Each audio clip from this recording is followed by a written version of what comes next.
and welcome to the More Than Roommates podcast. I'm Dan, here with my roommate Graham. How are you doing today? Well, I'm feeling pretty good. Yes. Considering we just recorded this entire episode and none of it actually recorded. I know, we were bringing all the energy and the camera glitched out. So. But I will say, I'm much more awake now than I was when we first started earlier because this time change, killing me. Yeah. The lighting, fantastic. Getting up in the morning when it's like super dark and just losing that 1 hour. Oof. Yeah, I'm good tool for this. Like they need to just this needs to be the year legislature puts that bill through, whatever that Sunshine Act was. They need to just pass it through. Oh, I agree. They leave it like this and then just be done with this back and forth because I can't handle it for sure. Excuse me. So for those of you who are watching the podcast, you will notice that the backdrop is a little different. We are now up in our living room. Now it's a pain to set up and take down, but we will be having to do that for the next few months. Yeah, pretty sure. As we talked about, we are working on the basement. I'll include the video here. We actually took down all of the drop ceiling this weekend, so that was just fun. That was big. And we didn't scream at each other once. That was our smoothest. That was the biggest project we've done and the smoothest, I would say. Yeah. Demo's easy though. Yeah, I was gonna say that deck out there. That was it. For sure. Yeah, part of this. So this is actually the first episode that we're recording since we launched the channel. Everything that you've watched up until this point, it was all pre-recorded. So I will say I was so pleasantly surprised with the feedback that we got. I think I was in my head about this, but everyone was so complimentary. All of our friends showed out to support. So I want to thank you guys for actually watching this. Thank you. Yeah, real. I know. It's kind of a passion project, wouldn't you say? Yeah, it's definitely something that I've been talking about, something that I wanted to do for a while. It's really hard to put yourself out there. Yeah. Just you're open to criticism, and especially when people can see the view count, you're like, okay. Yeah. But we figured, worst case scenario, we had the memories and we can look back on these videos one day and see how young we looked. Things there we were at. Just in our thought process. Yeah. Things I loved after saying it. I feel like since graduating high school, most of my life has been documented. I used to vlog and working in the news, so it's nice being able to just look back and see all those things. So, which is the complete opposite for me. Yeah, I have oh man, I think I've hidden all my old cringy YouTube videos. Yeah, we were just that little age gap between us. Those few years kind of made a difference for sure. We were kind of on the cusp. Some people were I think wasn't Jenna Marbles? She was one of the first people on YouTube. Oh, for sure. I think she's my age group. I think so. I never had the confidence to do any of that. No, I never, yes, wasn't me, For sure. But I do want to thank everyone that sent us, positive words, all of that. And I do want to go to one of our comments from Mike. He actually said, what's up, Mike? He used to watch me when I worked on the news, and he's just followed me and been a good supporter. But he asked what we do separately. Ooh. Which I almost responded in the comments and was just not much. But I told him we would talk about it. So yes, we do most everything together. We just enjoy each other's company. We like the same foods, all that. Our friend group smash. Yeah, we've got a lot in common. I think that's critical for sure. Oh, for sure. Because if we didn't have as much in common, we would have been tired of each other. And I think it's just kind of a testament, that we do get along so well. But right. I know. With that said, we do every once in a while, do our own thing. Yeah. Yeah. I for sure, every Thursday night, I play video games with my brothers and some old high school friends. So I do got to give a shout out right now to my brother, Steven. Yeah. He actually designed the logo, the little pepper grills. Yeah, all of that. And his friend Nick designed the animation for the intro slide. So thank you guys. Yeah. Thank you. I don't know any of this, so Yeah, graphics are not my forte. So thank you guys for that. Their information is linked. Steven plays a bunch of retro games. And so during our game nights, he records. So Funky Games, FNKY. There's no U, Funky Games. Search that on YouTube. I make guest appearances every once in a while, but they've got all the nostalgia too. yeah, Like if you're into like retro gaming, please check them out. So, yeah. So that's one thing that we do separately. I mean, I've gotten you to game a lot more than you used to, but I would still say that's mainly my thing. I love to bake, as we know. yeah, daddy sourdough. Oh yeah, my sourdough is in crisis right now. It's not looking too good. I'm trying to. Layer Trudy, are you listening? Yeah, We might need like some more a sourdough starter. She's coaching me through it. My friend that gave me the starter is telling me how to revive it, so hopefully I can bring it back to life. But you do some other stuff. Yeah, I mean, like before we met, like I kind of lived at the gym, and like that's kind of I feel like I drag you sometimes, Most times. but it's just kind of one of those things where you're tired. Like it's hard to like motivate yourself. At this point after work, like I feel so productive and like ready to take on a world at like 2 p.m. I feel like I've worked enough, and then like I'm ready to like get some physical energy, spent. But then it's just like, okay, I'm like sitting here, and I have like a lot of, work that I really truly enjoy, but it just like to some extent, like by the time you're done, you're exhausted. You get home and you want to eat, you want to like, we don't see each other on that, so we want to hang out. Yeah, it is. I feel like most days I text you around like 1 or 2, and I'm like, I'm so ready to hit the gym. And then every time when you get home, it's the bed, it's like, or just like you want to just sit for a little bit. But we're getting into it. You're teaching my ways. It is hard though. I feel like that was kind of where we would differ a little bit too. I know you want to just get the gym knocked out earlier, and I hate being around big crowds at the gym. Like I have zero patience. Like I want to stick to my workout, plan. Like you start using these apps, and like I don't want to be rearranging this stuff because machines are taken. So, when I was, a single guy, I'd, work like I do, but I'd come home, eat, maybe watch a little Netflix, take a little nap.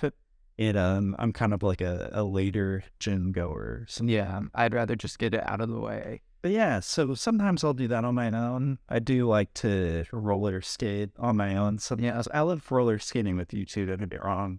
It is. It's like really fun to just like vibe out with your AirPods. Yeah, for sure. Listen to music, I always end up running into like a bunch of people I know too. So it's kind of funny. Like, yeah, I'm sure you'd get annoyed if like we kept stopping. And salty to everyone.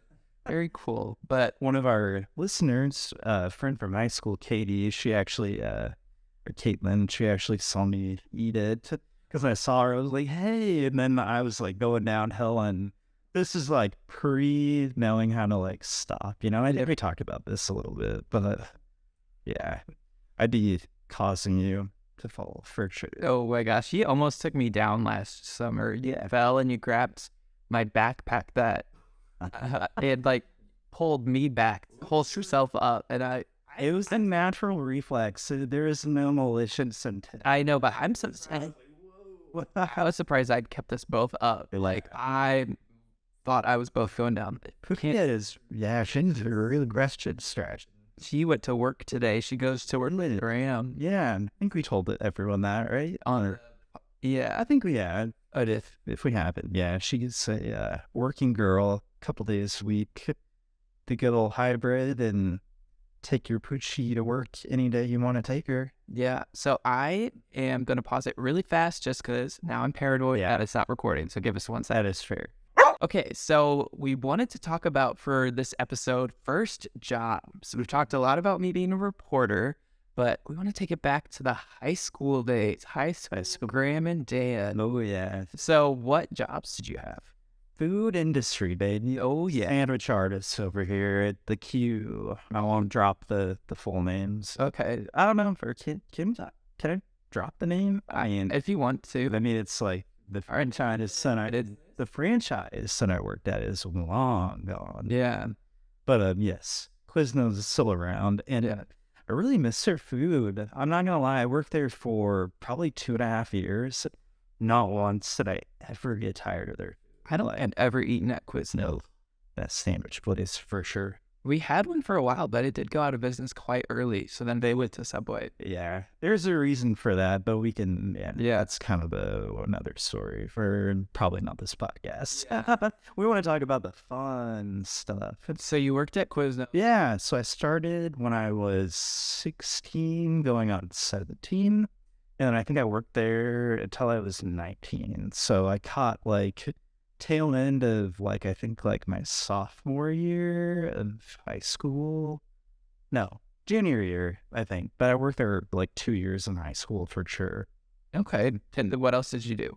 And then after that, I worked for a frame shop, like a picture framing, Mm-hmm. It was actually a really fun job too. I really very much enjoyed that, but got to be the sales guy, got to be like the artist, sort of like you kind of had to know a little bit about color theory and, how to make people's, pictures or paintings or whatever project they brought in. Like you really had to have a good knack and an eye for picking the frame, matting, all that fun stuff. That's cool. So yeah. Spill the tea. What's some gossip stories? Yeah, gosh, taking it back to the queue. Okay. Man, Making some lot of sandwiches. yeah, a lot to unpack here. Okay. For sure. So, I forget. So the store owner at the time, I'm assuming their reason was probably cheap labor, but they love to hire work release chicks, mostly from the women's prison.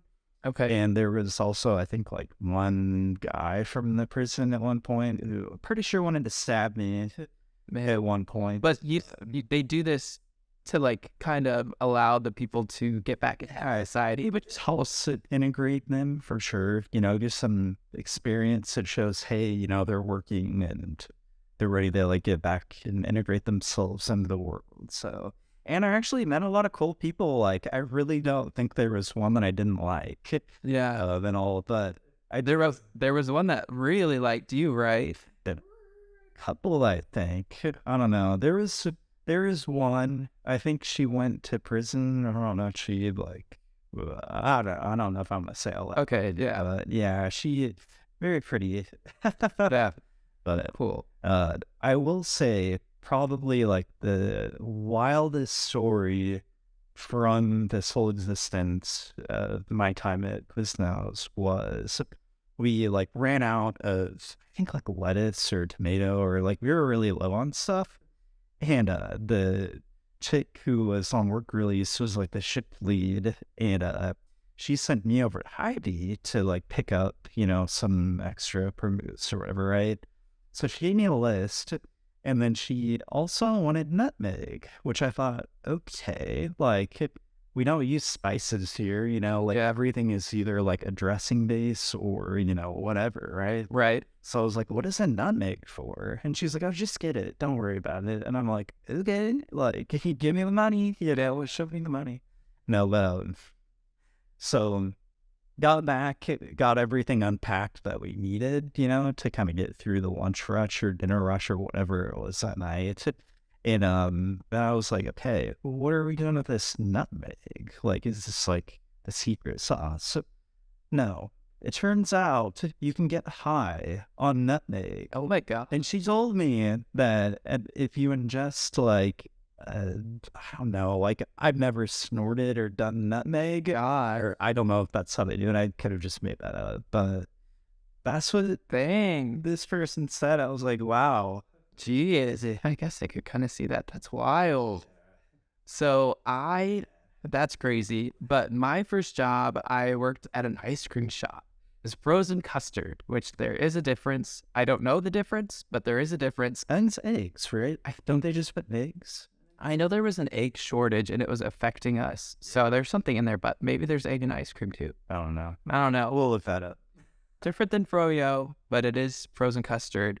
And I remember I had just started. I was working the window, and I had never experienced it where a guy gave me extra cash so that he would have whole change back. So like he gave me an extra quarter so I wouldn't give him like 2 pennies or something like that. And I had never had that happen before. And if you know me, I am horrible at math. And so That's why I could pick the partner that works with numbers, someone that can handle that. yeah. And so I just kind of thought for a second. I was trying to figure it out. I'd never had this happen before.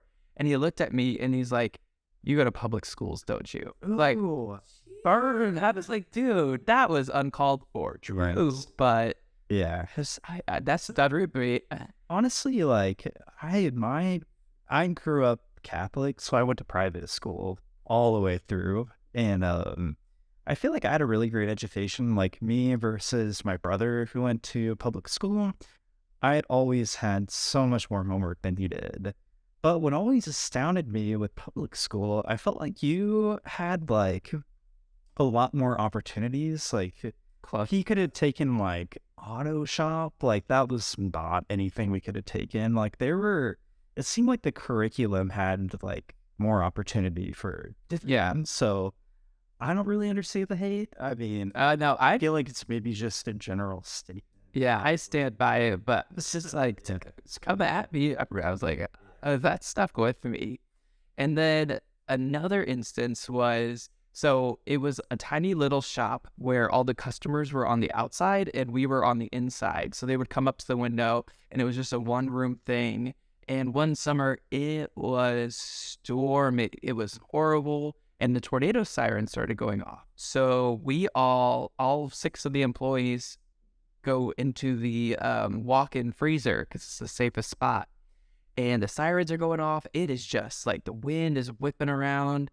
And we hear this banging on the window. And I'm like, oh gosh, there's someone that's stuck out here. So I run to the front and I like pull the window open. And trash cans are flying everywhere. Like limbs are coming down. And the guy's like, "Can I get a large?" And I'm like, "No." I'm like, "Get a break." Yeah. They're like what? Yeah, and the sirens are blaring. In the middle of the tornado was touching down. So you know you're in the Midwest. yeah, Like custard comes before safety. yeah, I know. So you know, y'all know. Yeah, Y'all from the Midwest know how y'all are. Yeah, I was like, no. And so I slam it shut and I run back in there. I'm like, I was stunned. What devil? But I will say I loved working at the ice cream shop. Like everyone's in a good mood, even though I was working with the public and working with food. Take me back. I cannot wait to retire. That's what I think I'm going to do. So I just loved it so much. But another job I had was I worked in a factory, or not a factory, in a warehouse. And I got paid, I think, 36 cents for every piece of paper I folded. And so it wasn't like folding a piece of paper in half and there's 36 cents. I had to like do like an accordion fold and then like put it in a slip. And how many paper cuts did you get? Oh my God. So many, and my fingers were so swollen and sore. But it was one of those situations, if you've seen the Drake and Josh episode, which was also a remake of the I Love Lucy episode where they're working on the like millennial though. Yeah, I watched a little bit of it with my cousins when I played. I'm surprised you didn't watch I Love Lucy. Oh, I Love Lucy, yes. Sure, but I meant Drake and Josh. Okay. Well, they remade an episode where they're working and the conveyor belt is going and they're like, one piece of sushi goes through here and you lose your job, you're fired. It was like that situation. If you didn't fold enough pieces of paper, they would tap you on the shoulder and tell you to go home. So I loved it. I put my headphones in and I was, I would have gotten fired so fast. And I loved it. Oh, it sounds so boring. It was such an incentive to work hard though. Like I was like, I think I made $1,000 in 4 days. That's impressive. Yeah. But I couldn't have done it. And it wasn't like I could do that job endlessly. It was, they were only paying that rate because they had a big order come in and they were on a tight deadline. So it was like, the shop had messed up, so they just hired a bunch of people, and they're like, we have to get this done by next week, so work fast. And if you're not working fast, you can go home because there's no point in having you here. So if I could work that job more often, it was, but I went back a couple times, but the rate wasn't like that. It was usually like $11 an hour, which was still good. Yeah. It was hard work. Like, that was more than I was making as a singer. It was more than I was making as a reporter years later. So, but I loved that job too. So that really helped me out. And then the other job I did was I had a family friend that she would pay me to come power wash her house. She paid me way more than, it was one of those situations. Like, she paid me way more than she should have been paying me. And as soon as I, exactly, I was playing it up. Because as soon as I would finish a job, she would come up with a new job. And I just kept I organized her house, but she kept paying me. So that was how I was able to buy my first car. Oh, yeah. It was, I've been in the first car that was shag and wedge. It was a 99 Dodge Ram van 1500. Just to clarify, it did have windows. It did have windows. And it was like a green forest emerald kind of. Yeah, it was not a white creepy. It wasn't too creepy. It had mood lighting, and the bed sheets folded into a bed. It was amazing. I loved it. It was, I think it was $2,000, and it only had 70,000 miles on it because it was a pizza delivery van that the guy never ended up using it. So it just sat. And so I was full mileage for the car that it was like 18 plus years old. Yeah, so I lucked out. I loved it. It lasted for quite a long time, but I got it. When I was car hunting, I could not find anything in my price range. I had saved up $2,000, and I went to 8 car lots, and I only got to test drive one car, and I think it was like an 88 something. It was insane. I'm like, I looked at my dad. It had a back telephone. Hello. That's dope. I was like, I'm like, this is my price range. And so that's when I looked on Craigslist and I was able to find it. But I did find a van before the one that I bought. And you guys you got to tune in on the video because I'm going to include some of the van. But it caught fire when my mom and I were test driving it. So it was this red van. It was red. It had these white stripes. It looked like something out of a rock band, like carpeting. And we started it up, and it started up fine. And then it started smoking in the engine. And it ended up that there was a beehive in the engine, and it caught fire as the bees started flying through the vent. And so we had to, where you guys were sitting, my monitor, I think or no, we hadn't even put it in drive. It was just Oswald. It's a flaming bees are coming through. And so my mom, I and the dealer were like, get out. So we like dive out, and then the company's moving all the cars to get away from this. It went up in flames. So I took a video of it. The fire trucks are coming by. So my mom and I are just like watching it burn down. And the guy comes up, he's like, was there another car you wanted to look at? I'm like, if I were you, I would have been like, dude, you probably should have just let your entire lot burn up. Collect that instead, but you don't know how to pick vehicles, man. And he just looked at, he's like, do you want another one? I'm like, do you have another van? He's like, no. I'm like, I think it's probably a good thing you didn't have another van. Yes, but no. Yeah, I ended up with the green van. It so much. It lasted so long. I didn't have to put any money into it, but it did break down on me a couple times, and this is a crazy story. So I'm going to check one more time that it's recording. Give me 1 second. We're back. So we're back. The van, it lasted all through college. It lasted while I had this reporter job. It got to the point where the air conditioning wasn't, the air conditioning never worked, but my window broke. The window was permanently down. Yes. And so I talked a little bit about like the financial situation I was in. I was hurting for money. I refused to ask for help, but I was broke boy. I was struggling. And so the van broke down I guess backtrack. There was a night that we had a severe winter storm, and it was very icy. And so I was reporting all night. I didn't get off. Well, we got off work around midnight, and we were leaving the news station, and my coworker was in front of me, and instantly she slides off the road into a ditch. So I pull over and I sit in the car with her until she can get a ride home. So now it's like 2 o'clock in the morning and I am exhausted. And the van is rear wheel drive, so it is horrible on the ice. And so I am like freaking out, but I have to get home to make sure I can take the dog out. And so I'm like going through intersections. There were a couple times I just slid all the way through an intersection, like I couldn't stop. I make it all the way to my driveway for the apartment, and it's on a hill, and I have to turn on the hill. And I start turning, and the wheels slide, and I start sliding sideways down the hill. And I'm just on the crest of a hill, and I take up both lanes, and my car gets stuck. And so I jump out of the car, and every time a car is coming up over the hill, I'm like, get over, because there's no way they would be able to stop. So it was a horrible night. Eventually, a police officer comes, and they block the road, and then I'm sitting in their car warming up, and I'm just telling them, like, yeah, I just got off work. It's been a long night. And so she calls a tow truck, and she goes up to the tow truck driver and tells him my story. And he's like, oh, I'm not going to charge you. And I'm like, no, let me, like, all he had to do was I was literally at the driveway. So he just yanked it up the driveway. Like, he didn't have to do anything, but I was still like, let me give you like $50, something, He's like, no, take my card.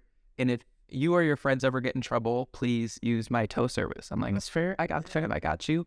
The good word. Yeah. So it ended up that like a year later, my van broke down. So I call up my tow truck friend, and I'm like, hey, I'm stalled here. And he comes to look at it, and he's like, well, I work on cars, and after my work, he's like, I think I could fix this. I'm like, are you sure?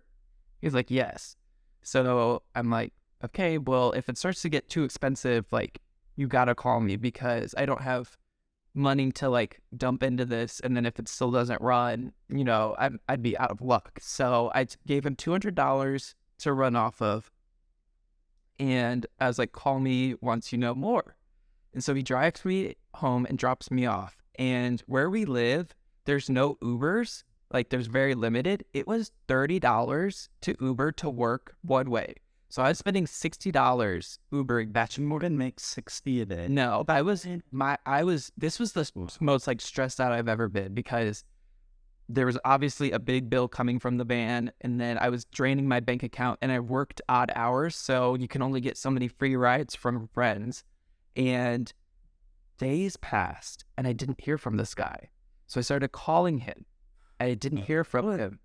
A week passed. And I'm like, did I just pay someone to steal my car? Wow, yeah. And so finally, on Friday, he calls me, and he's like, hey, Dan, it's been a really busy week. I haven't even looked at your van. Oh, rip. Keep in mind, I'm just spending $60 a day just getting to and from work. And I'm like, I told him, like, dude, this isn't like a weekend project thing. Like, this has to happen. I'm like, I appreciate all the help. Can you drop it off at like a mechanic that he can just work on it right away? I'm like, this isn't like my second car. This is my only car. And he's like, no, I think I can do it. So he got to it. He wasn't able to do all of it, but then he did take it to a mechanic, and they were able to get it up and running. It was like, I think $1,000, which is still better than buying a whole new car. True, but you also spend how many hundreds of dollars onto like an Uber? I know. And that is, it's a vicious cycle. It is. And that's how I say the rich stay rich and the poor stay poor, because if you don't have transportation, like, it is such, like, I felt so trapped, And then on top of that, my license expired. And if your license expired for too long, you have to like retake the test. So I didn't know how long I was going to be without a car. So I walk all the way to the DMV. It was like a 30-minute walk in the summer.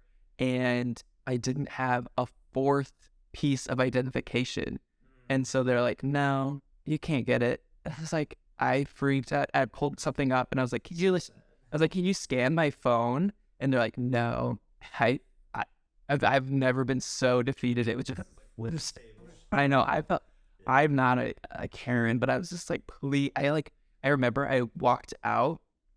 I was just like, okay, it's not going to happen. I walked out, and then I ran back in, and I was like, please, like, I need a win this week. And they wouldn't give it to me. Yeah. So it was a wasted Sure. It was a longer walk back. I'll tell you that. but it eventually worked itself out. That's tough though. Yes. So speaking of Karens, Okay. going back, we're gonna harken back to our first Jobs.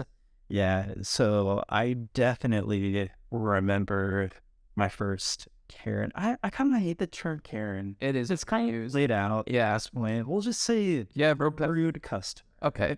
So there was this older couple. They were probably like, like my grandparents' age at the time. And here I am, like a 16-year-old kid, just learned the menu. Like the queue made you memorize the entire menu. Wow. Which I was kind of impressed. Like I didn't think that I could do it, but I actually memorized all that. That did hurt.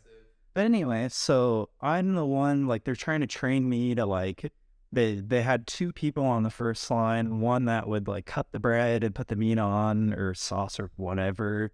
And then the second person would put, weigh out whatever else or whatever, right? So they're trying to like train me to take the order, first in command or whatever. And this couple, like, they had this air of just negative energy, like the second they walked in, I felt like I was like prejudged, like I had a baby face too back then, especially. So they're probably thinking, oh, this is just some kid, or whatever. So, they I like start taking their order and, they can order a specific sandwich, but I still would ask, okay, do you want everything that comes on it? And they were just so rude the whole time. Like, I finally, in my mind, I was just picturing myself, like, hopping up on top of that, like, cutting counter and just jumping over, tackling them. Like, I was so irritated. It's like you're just trying to do your job. I was just trying to do my job. Like, I'm gonna chill. Like, I need gas money. Yeah, like, I'm just trying to make a sandwich, dude. yeah, it's not that big. But anyway, so finally, like one of the, I think like night shift manager, she could see that I was like about to like freak out. So she came and, swapped with me or whatever. And I just glared at them the whole time. And then I like got my like little revenge. Like I put like minuscule amounts, like I underweight their beat. Yeah. Put a little, little less of everything on it. It was my final FU rebel. Yeah, big rebel over here. That's fine. I still don't completely understand this interaction we had, but we had a customer. He was this big guy. He was huge and he looked very intimidating. And I remember we all got like a weird vibe from the start. And I wasn't working the window. I was like scooping the custard. And how it worked was they would order and then the person at the window would physically turn around to call out like, I need a 3 scoop cone with So he asked for something and she turned to tell us what he wanted. And she dives into the window, reaches in and grabs a fistful of straws, bends them and puts them in his pocket and looks at us. What? He bent them? He just like bent them all in half and put them in his pocket and then looked at us. They'd probably break. They're just plastic straws. Yep. And then he looked at us like he didn't do anything. And like she screamed when he like, because he like, I think someone's coming in to attack you. So he just dove in, grabbed him, and then oof. And so we were just like, okay, if we made his dessert, like, what do you do? Like, give us those straws back. Like, it was very odd. I especially again, jobs like that, usually it's, younger people, like in teens, like it's not worth confronting. So no, overslip straw. It was so aggressive, but it was just not aggressive enough for us to be like, calling it. Yeah, slamming this door. At this point, we didn't want to make more of a scene, so I'm like, here's your purple icy, man, Yeah. Oh, but that one was a very odd one. Yeah.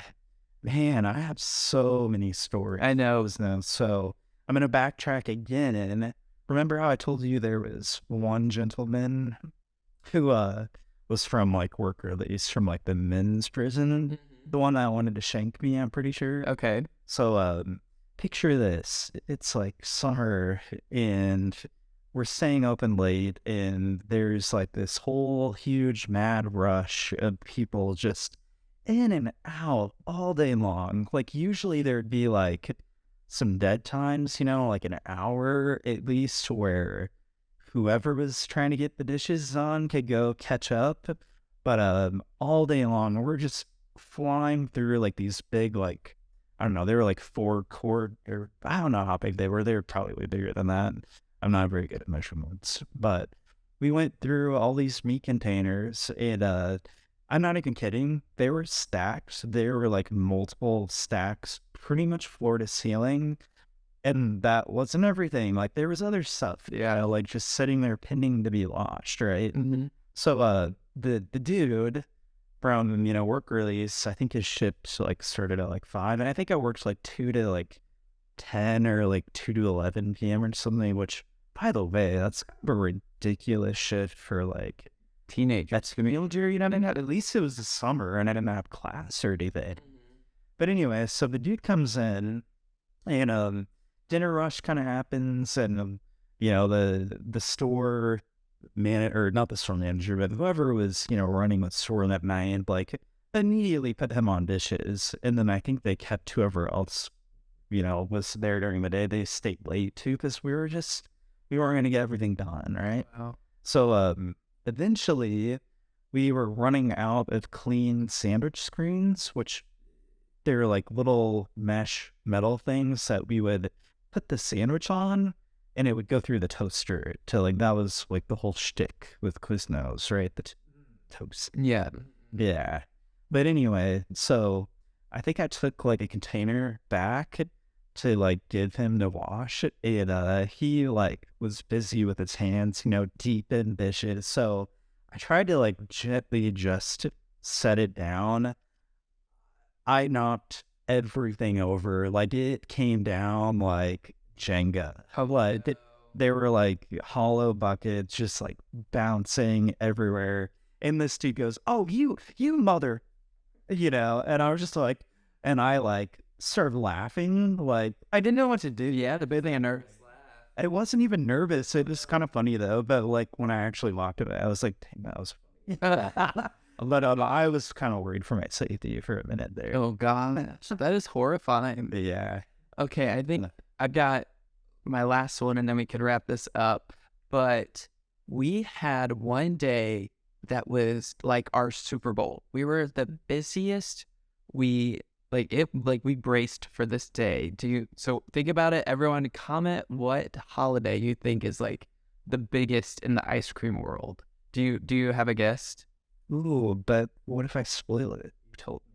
Oh, you know which one it is? I'm pretty sure. Okay, then don't say. Yeah, let's let Yeah, comment below. Is it St. Patrick's Day, Valentine's Day? Yeah. Oh, I definitely know what it is. Okay. And It's Mother's Day. Oh, yeah. Is that, yeah. It's insane. Like, we would have like a carnival amusement line of people wrapping like corkscrew around the building. And I'm like, I would figure if I pulled up and saw that line, I would have driven away. But no, we would have people that were waiting in line like 2 hours to get some ice cream on Mother's Day. Oh, yeah. It was like, People don't care. yeah, they were true. Yeah, it was their frozen custard. Yes.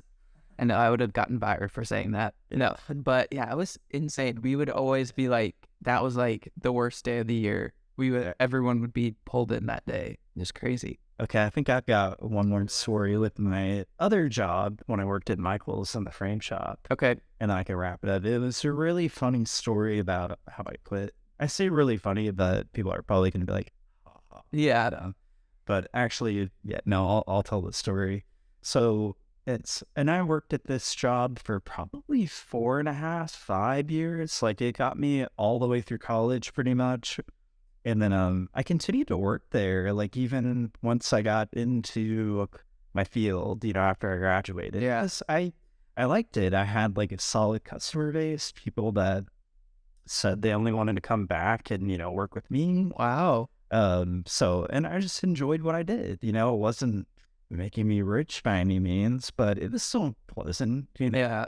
Until we got a new store manager who just kind of came in, like he was a good looking guy. So I thought, okay, like he looks like he might be chill. He was not at all. he caused so much drama. I don't even remember everything that he did, but I hated him because he had like, we had this stupid point system where if you were like more than like a few minutes late, you would get half a point. And then eventually when you'd get to like 5 points, they would just fire you or whatever. It didn't matter how long you've been there. No grace, it was kind of crazy. Well, when I started, my full-time job, I was processing like financial transactions, and any money we had come in, we had to get that money applied and on the market, same day. So there were a lot of cases where I'd be calling over to my part-time job saying, hey, they're keeping me here, I'm sorry I'm going to be late. Wow. So I loved my frame shop manager too. Christy was amazing. But Shout out Christy. yeah, shout out Christy. Yeah. But she kind of gave me a heads up. She was like, by the way, you're at like 4 points or whatever. Oh no. And she's like, yeah, the store manager is probably gonna talk to you. And I'm like, okay. So I'm at work, at my, full-time job, and I like drafted up this whole, letter, like a resignation letter really is what it was. And I was just like, you know what?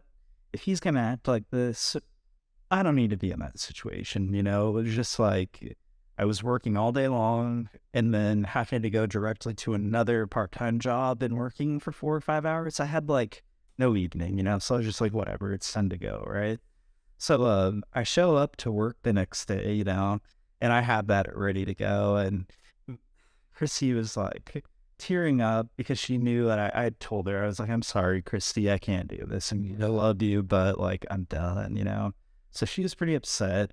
Store manager comes back to the frame shop, like with just this smug facial expression. Like you could tell, like he was ready to, like, you know what I mean? Like he thought he was going to blindside me, but luckily Chrissy had my back. So, I can't even remember what he said now, but, he was like, so, I got to talk to you about your attendance or whatever. And I literally looked at him, just like dead face. And I like pulled the letter of resignation out and just slammed it in front of him. And then he like kind of like did that, like kind of got red from what I remember. And he read it, like he was just silent. And I was just sitting there looking at Christy like, okay, how is this going to play out? Like, are they going to escort me out of the building? But he was like, oh, wow, you must be Houdini or something. Like, you must have read my mind. And I said, yeah, now watch my disappearing act. Oh, and Christine was like kind of crying, and then she goes, like you could tell she kind of wanted to laugh. But that is incredible. Yeah, and it was oof. And then I pieced out of that.